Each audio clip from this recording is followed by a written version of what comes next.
Good morning, Brian with Grand Roofing, bringing you another quick how to spot a leak and find a leak. We are right next door over here doing a roof. The neighbor said, hey, can you check my roof out? Got a leak over here. So what is going on? Let me flip the camera around.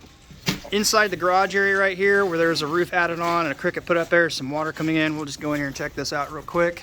Somebody had done repair in the past, but right here this feels slightly damp to the touch. It is plywood subsiding, it's delaminating. She's saying some water's getting in right here. I can actually see a little light through right there. This is a little bit worse. There's a piece of repaired plug OSB decking, looks good. There's some rotted wood. There's a cricket up there, saddle, whatever you want to refer to it as. Chances are that rotted part is what's under they couldn't get to. That's why it's a funky cut and shoved in there. Note the seal plate that somebody had repaired here. Just note that that's new, and I don't see any sign of water getting on it. The top seal plate is bad, and why I want you to pay attention to that and note that is the sag that it's caused due to the rafters resting on that. So we'll jump up here and check this out real quick here. We'll start on this side first. The roof is an older dimensional shingle. It doesn't look bad. It is wore. I'm not here for storm damage, hail damage, or anything like that. Just why is the leak occurring? Everything looks to be done right. Way the water sheds to the lower part, the lower slope here, it's running down. But the thing that catches my attention the most is this backwards lap piece of metal, which is not good. Could you have a gutter here? Yes. Could you put a diverter and channel the water into the gutter? Yes. Could this have been extended a little bit? Yes. This probably should have tucked under a little bit further here so any water shedding would run onto it. But the biggest issue, I think, is the water running down in this area, coming down, splattering around, getting caught on this, and it's channeling it right down. It's gonna be hard to see behind this downspout, but you've got an area here now where water's just channeling behind the siding. It's gathering here, running down behind the siding and getting into your subsiding. So that's the biggest issue.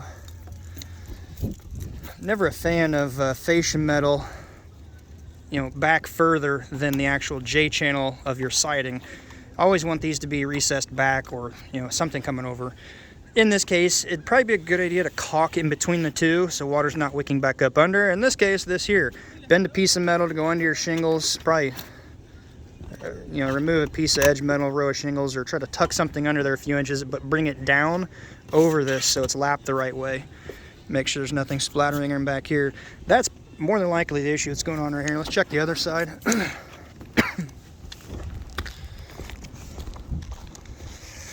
So the dip I was showing you, you can see a slight dip to it.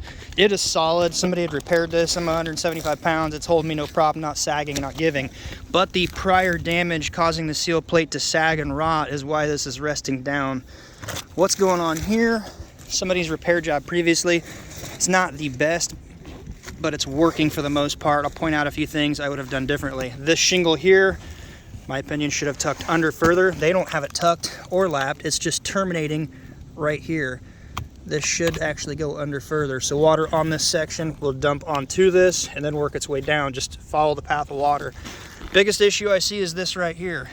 In the attic, looking up through a hole, you can see shiny stuff. It's more than likely like a Gray's ice and water shield. If I can get the camera just right here, you can see it right there, kind of vaguely. This fascia metal did not go up under high enough under the edge metal. The edge metal didn't come down far enough. Somebody had caulked it. The caulking has actually failed and given way.